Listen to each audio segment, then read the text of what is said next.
Good morning and welcome to My Catechism. I'm your talk show host, Father Lucas Inoc, and with me is my co-host, Brad Adam Ampere, the President of the Catholic Faith Defenders in the Archdiocese of Cebu. Today is the 18th Sunday in the ordinary time according to our liturgical calendar. And our gospel reading is taken from the Gospel of John, chapter 6, verses 24 to 35. And this is a continuation of the last Sunday's gospel about the multiplications of the loaf. And we know that Jesus performed such a miracle, feeding 5,000 men, excluding in counting women and children, with only 5 barley loaves and also 2 fish that was being brought by the boy who accompanied the crowd in following the Lord. And it was given to the Lord, and Jesus used this bread and 2 fish as a material of his miracle in multiplying such bread and 2 fish. And everybody was able to eat to their full until finally they were able to collect the leftover that filled 12 baskets. And this is something that Adam Ampere and I will be discussing today. And our gospel is a continuation of that event of Jesus' multiplication of the loaf, because people keep on coming to him because of what they had experienced, because these people witnessed the event of Christ's miracle. And they came to the Lord because they believed that he was the prophet sent by God, and so they wanted him to be their king. And that's why Jesus had to withdraw in the mountain to avoid the demanding crowd asking him to be their king. And that was very dangerous, because by that time, anyone who claimed to be a king of the Jews would be liable before the Sanhedrin and also before the Roman authorities, because that title, King of the Jews, was a subversive title. So, and that, as much as possible, Jesus would really avoid that, because although he was a king, not only of the Jews, but for the whole world, but his kingship is not a political king, but that of service and humility. That is the way Jesus presented himself to be the king. Not a king to rule it over to them, but a king who always referred to himself as the Son of Man, who came not to be served, but to serve and to give his life as a ransom for many. So we'll be discussing on this particular gospel. We'll be back after this short break. Please stay with us.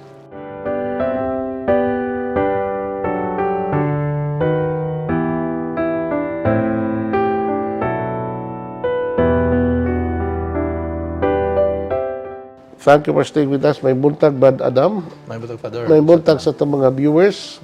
So, dugay-dugay kita nga ka maka-appear sa social media sa itong programa, Brad, because of so many schedules we have for the past weeks, no? Yeah. Okay, salamat sa Ginoo, nakabalik na yun kita, padayon kita sa ining atong evangelization, to spread the word of God, especially the gospel, every Sunday to our people, so that they will be equipped with the knowledge of the gospel every Sunday. Yeah. Ang tuyog natin nato, Brad, why we have this particular program is in order to teach our people about the meaning of the gospel to be read every Sunday in our masses.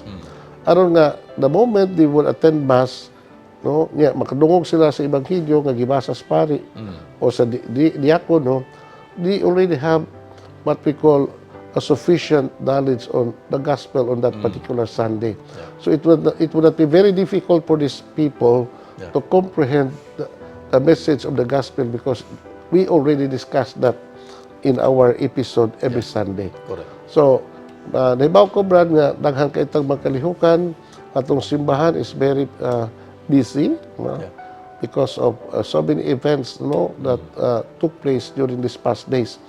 And we know that I think it was last Sunday, doon nagipahigayon nga Seminar. rally, About anti-divorce divorce, rally sa atong archdiocese, no, spearheaded by Archbishop Palma, because we want to air our opposition on that bill, no, Amen. introducing that bill, that law in our country to allow married couples to divorce, no, if their marriage would not work.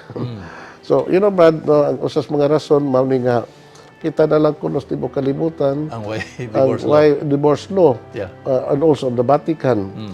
So mura ba ang pagka-why divorce law nato din mura para nila maka-minus na sa atong standing in the community of nations, no?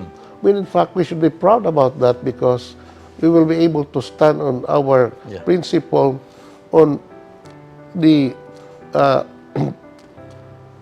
dignity and the Morality.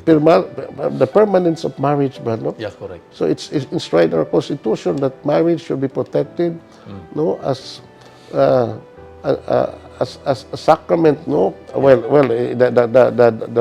The constitution that mentioned the sacrament of marriage, but in the church, no, we believe that this marriage we call a sacrament of matrimony, Brad, is ordained by God. Correct. To guarantee that the union between husband and wife would be lasting, no, until death do us part. Amen. So, madto ba sa Ebanghelyo ni San Mateo kapitulo 19, mingon ang atong Ginoo, what God has joined together, let no man separate. Correct. So that is a divine law, and we don't want to break that law. Yeah. So that is eternal law, because it's really it's very specific in the account of the Gospel of Matthew concerning divorce. Yeah. Busa nga kanang divorce di gina mahimog yun, no, against that is contrary to the New Testament law proposed by our Lord Jesus Christ. Bisan nga sa Old Testament, Father, sa Malakay 2:16. I hate divorce. I hate divorce. So, no. balaod nga sa Ginoo, Father, nga unsay giusa sa Ginoo, wa gyud tawo nga makabungkag ani, Father. In fact, ang simbahan nagkuan gyud ani, nibaro gyud aning maong balaod sa simbahan. According to our first pope, si Saint Peter, diha sa kuan niya, ingon siya nga ug adunay conflict between the laws of God and the laws of the man. Mo na nga unahon gyud pag tuman ang balaod sa Ginoo, Father. Mingon si San Pedro, no. Yeah. Matod pa siya ni San Pedro. I think in the book of Acts, mingon siya nga Acts chapter 5:29. mas specific language of Saint Peter. No? We better have to follow the law of God than men. Correct. Okay, so mao na, Brad, nga when there is a conflict between human law and divine law, so the divine law must take precedence, no? So mao gina. Yeah, Brad, karon you have mentioned earlier in our program today nga we are living in a very difficult world, no? The world is in crisis. Correct. Because of climate change, no?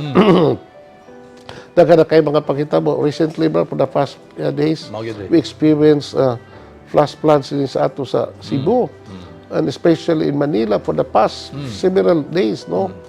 Manila was submerged by water, and central Luzon and northern Luzon, no.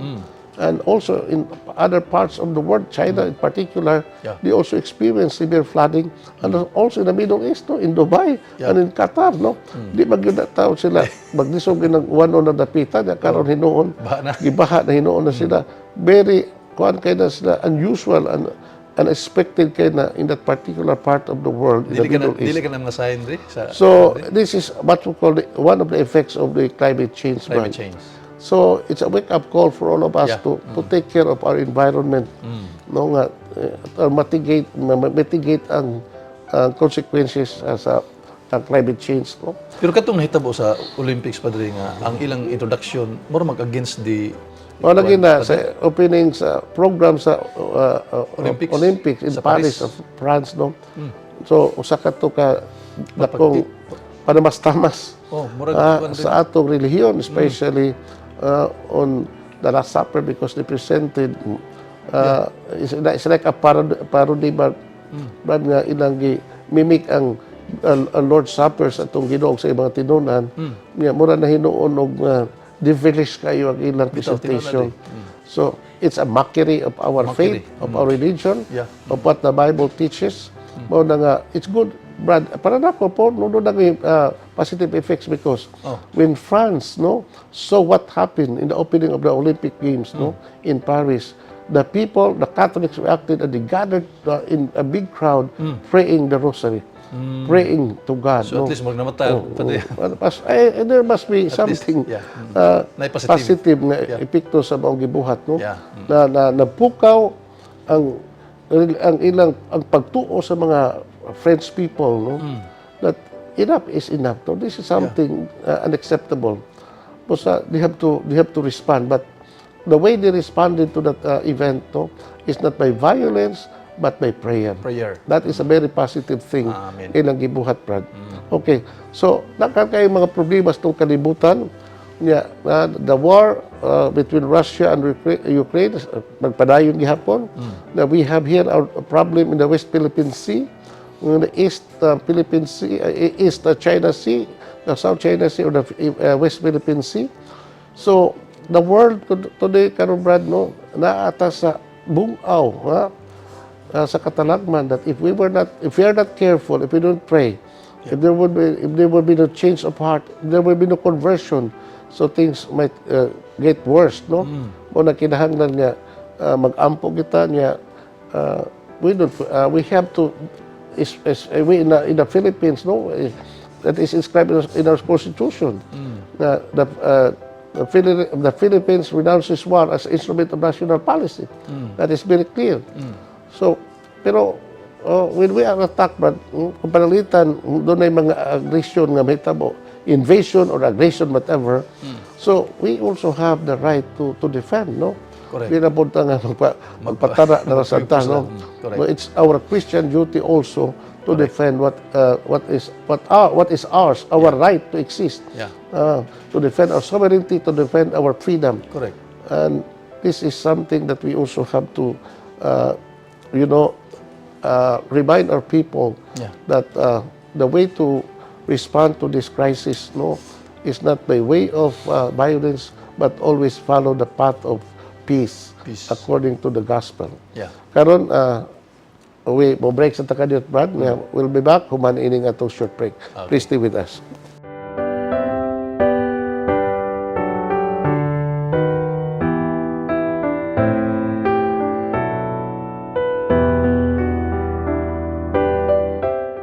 Thank you for staying with us, Brad Adam. Ato nabasahon ato Ibanghilyo karon adlaw, the 18th Sunday in the ordinary time.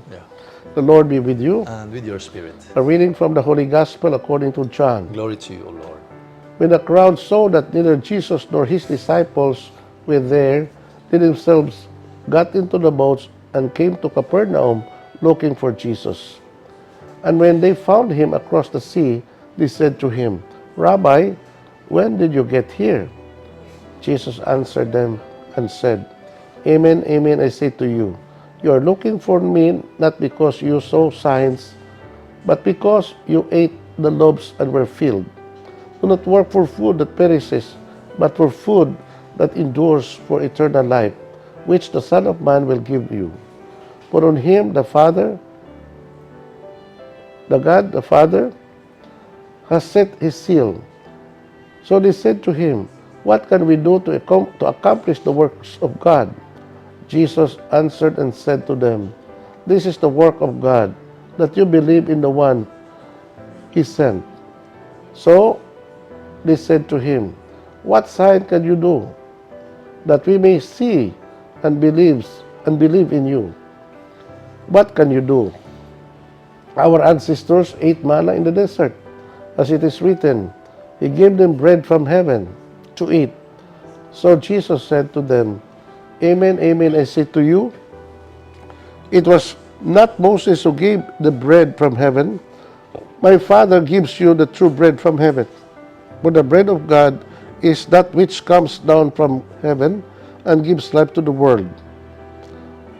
So they said to him, Sir, give us this bread always. Jesus said to them, I am the bread of life. Whoever comes to me will never hunger, and whoever believes in me will never thirst.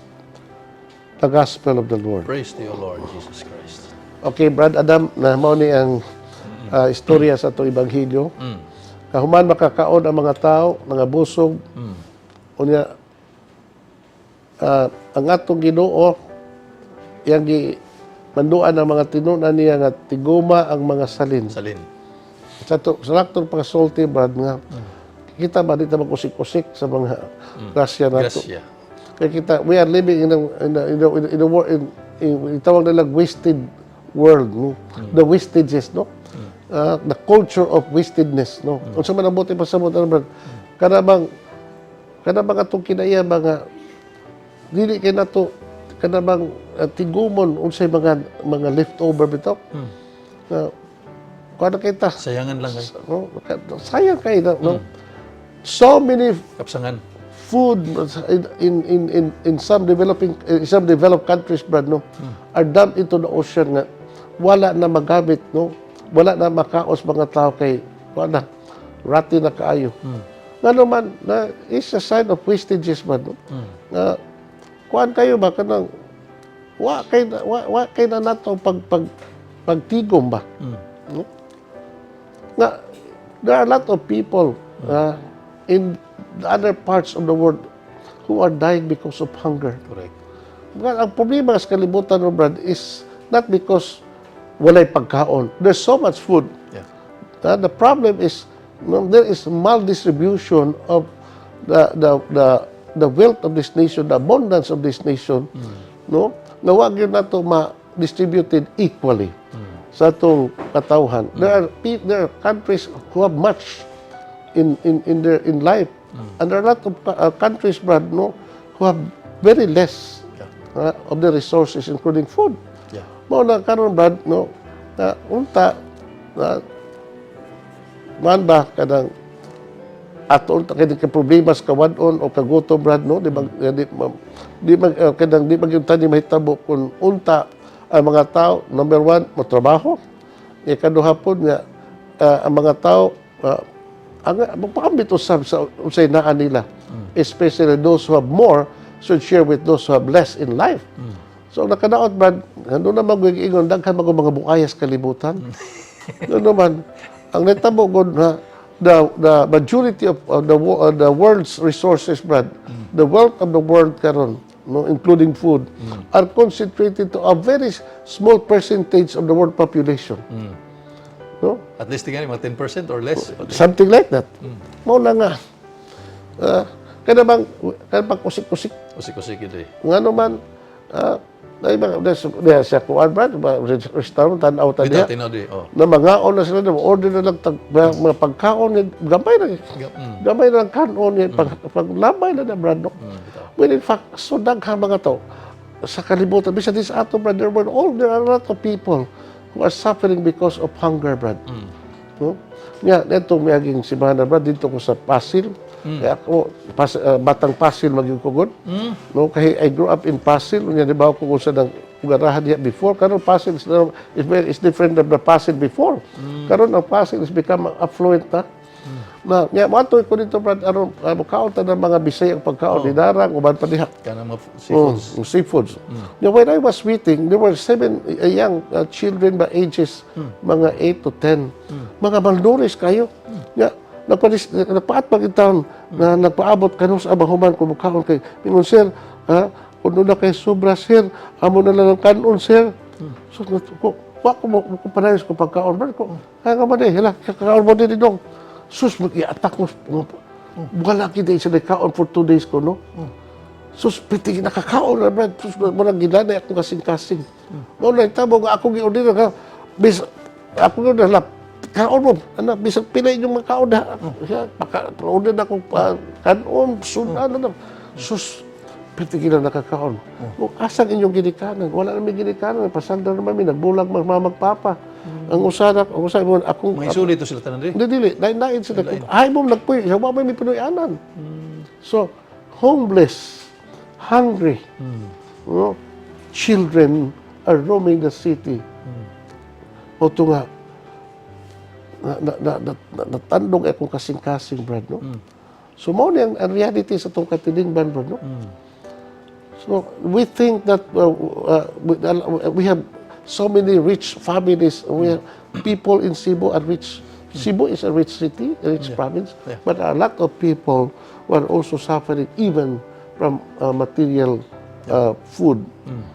Kunya mo na, Brad, nga karon panahon na nga kinahanglan nga gawas nga magtigom ta, gawas ta nga magdagino ta, we also have to share what we have. Amen. So that we can, that is Christian values that we have to inculcate our people. Yeah. So that everybody would have enough for their own needs. Na way kagutom, no, walay kakawadon, no, basta na nga ang tao maghinatagay sa bisan unsa grasya nga naa kaniya.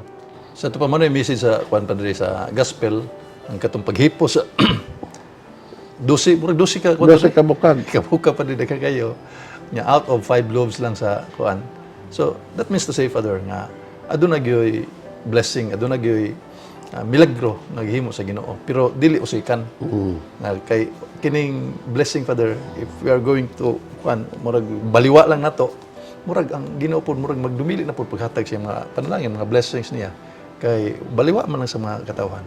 So man nga sakto na nga message, Father, nga imong giisgutan nga kadtong adunay mga kategoryon usab kadunay mga iyaha also share their abundance sa mga Dunay gingon, Brad, ba nga the true miracle of the multiplication of the loaf is not just that Jesus multiplied bread, no, 5 loaves of bread and 2 fishes, and everybody had their fill, no. The real miracle gunta mga is the conversion of the human heart. conversion. Meaning to say that people of today need to be converted from an attitude of selfishness to an attitude of selflessness and generosity. So, nga namang inequalities kalibutan, nga namang daghan nga mga problema sa kalibutan. Number one culprit, number one reason is the selfishness upon the greed of so many people when they have enough. And then they kanabang minus ang paghatag. No? When you have more, no, the greater responsibility for you to share. Pero sa ato ebanghelyo karon, Brad, no, ang mga tao nangita sa itong Ginoo, okay, sila nangabusog. Nabusog. Mao to nga withdraw nga itong Ginoo because they wanted Him to be their king. So wala sa ilang nahon tuloy nga Mao to pagkakita na itong Ginoo dito sa Capernaum na, nga mangutana sila, mingon sila, Lord, kano sa kapaman may abot diri. Ya ang atong Ginoo abot tubag anak. No, in fact, he goes to the very heart of the problem. Matod pa niya, nangita mo nako dili tungod kay nakasabot ka mo sa milagro ni buhat. Nangita mo nako tungod kay nangabusog mo. Correct. So, matod pa niya, mao kini ang resulti. Jesus answered them, I say to you, you are looking for me not because you saw signs, but because you have ate the loaves and were filled. Do not work for food that perishes, but for food that endures to eternal life, which the Son of Man will give you. No. So, mao nag-isulti sa Ginoo. He educated his people. No. So they came to Jesus. They followed the Lord because they wanted to use Him. And this is something that we have to continue discussing in our program today after the short break. Please stay with us.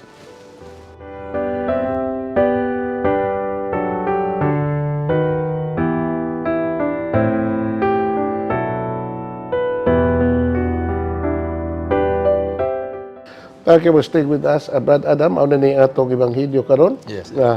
Atong umalandungan o gato ipaambit ngadto sa atong katauhan. So, mao ni Brad, no? Mingon to Ginoo, nangita mo nako tungod dili tungod kay nakasabot mo milagro. Nangita mo nako kay nangabusog mo. Abi ni mo, Brad, no na mga tao ning kalibutan, Brad, nga ngila kanon ipakita nga kanang pagka-mabusog. Very physical. Very physical. Ang ilang outlooks kinabuhi, very material ba? No, there's nothing wrong with that to satisfy our material needs because we are flesh and blood. But we have to grow not just on the level of physicality, not only on the level of materiality, but we also have to grow in the level of spirituality. Amen. So, meron to siya nga, mo transcend unta nga itong paglantaw to what is material, to something higher. Yeah. To what is worldly, to heavenly. Yeah. Mo na brad nga, kani nga mga tao na to ba nga, mangita, ang wala gipangita, no? What are material satisfaction, earthly pleasure, no? Material things. Para na ko ba, there's nothing wrong with that because we live in this material world. We need all these material things, including food, including whatever, no? Medicine, no? Recreation, vacation, flashy cars, mahalo mga sakyanan, mahalo mga sinina, etc., etc., mga gadgets, no?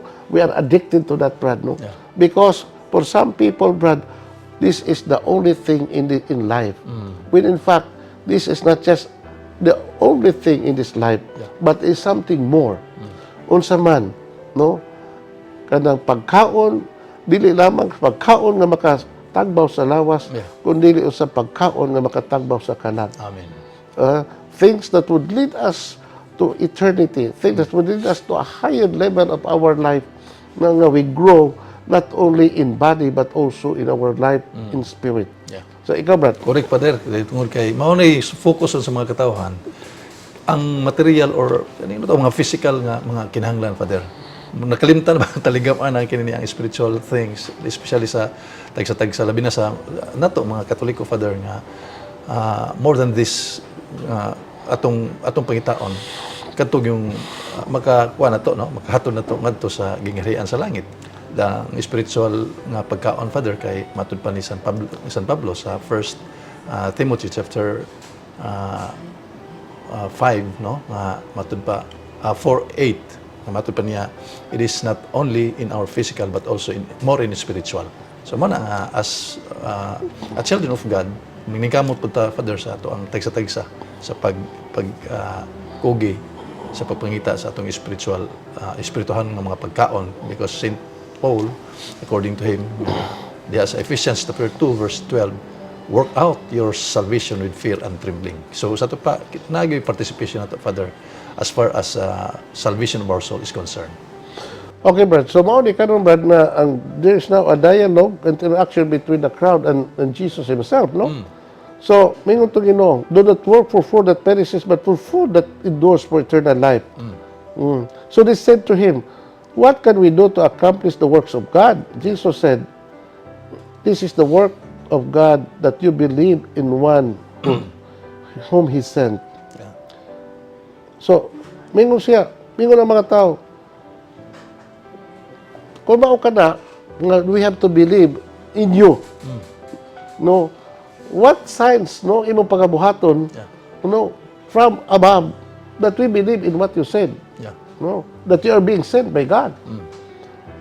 Mingon to Ginoo. Mingon pa gid sila. Our ancestors ate manna in the desert, as it is written, He gave them bread from heaven to eat. Yeah. So Jesus said to them, truly I say to you, it was not Moses who gave the bread from heaven, Yeah. but my Father who gives you the true bread from heaven. For the bread of God is that which come down from heaven and gives life to the world. So mo na ni-interplay na ron sa mga pulong sa itong Ginoo o sa mga tao nga miduol kaniya. So, unsa imong buhaton, mingon, butuo po na ako. Yeah, mingon po ang mga tao. Unsa man ang pagtuo nimo? Unsa may buhaton aron kami butuo? What miracle? Yeah. No? So, What gusto sila science, mag-confirm no? Kay sama kaniadto sa among katigulangan in the desert, no, when they were traveling from the promised land, no. So it was God who gave them manna from the desert. So buti pa sabot sa mga tao ba nga sama nga ikaw may pakaon namo itong 5 kapan nga sibado o kabisnak. Yeah. No? Would you also do that? Would you also repeat that thing, no? Sama nga ang amo makatigulangan nangaon sa paan dito sa kalingawan. Mingon tong Ginoo, No, dili si Moises ang ang mato pa, it was not Moses who gave you the true bread, Yeah. but it was my Father. Yeah. Kinsa man in pagkaon imong ihatag kanamo. Nga mingon tong Ginoo, I am that bread that came down from heaven. You know, Brad, there is a connection with the miracle of the multiplication of the loaves with that of Yeah. the Eucharist. Amen. In fact, this gospel of the multiplication of the loaves, and including our gospel, is taken from the Gospel of John chapter 6. And we know in chapter 6 of the Gospel of John, it is what we call the Eucharistic Yeah. discourse of our Lord. Correct. So, no, the miracle of the multiplication of the loaves leads to another miracle. Yeah. No? And that miracle is the Eucharistic miracle, that when finally, no, the time would come that Jesus would give the true bread that came down from heaven. Yeah. And that bread is His own body and blood Amen. in the Eucharist. Correct. So, mao na untay pangitaon sa mga tao, Brad, no? You know, Brad, nga ang ato mga tao karon, no, we focus on our Catholic brethren ba. We are so blessed. Yeah. Nga naman, we have the Naana diha. Eucharist. Yeah. Nga naman, Brad.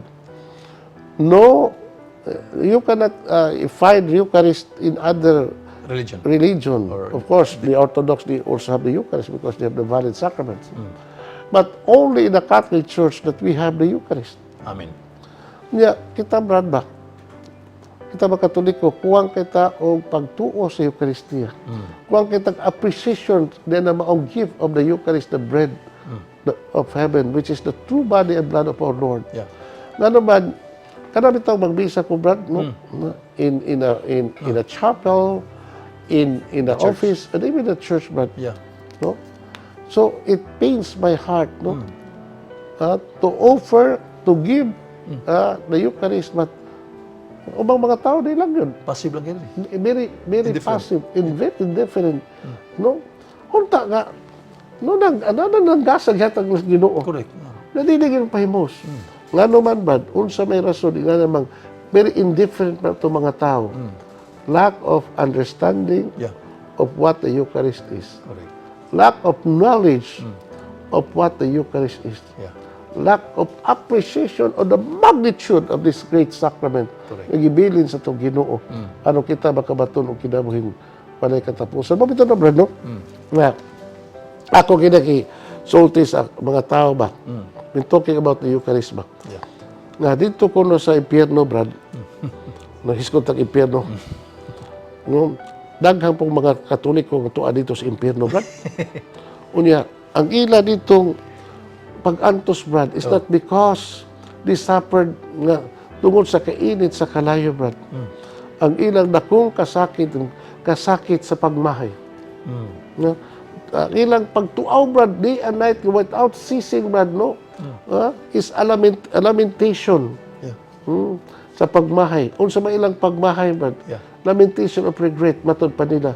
If only I receive the body and blood of our Lord. Kung may kaon pa lang ako sa lawas o lugos ng Ginoo. Ano magkaibigan mo Ginoo? He who eats my flesh and drinks my blood will live in me as I in him. Yeah. Kinsa katumukhaon sa akong lawas ug moinom sa akong dugo, makabaton sa kinabuhi katapusan ug banhawon ko siya sa katapusan adlaw. Because the Eucharist is a pledge of our future glory. Amen. In heaven.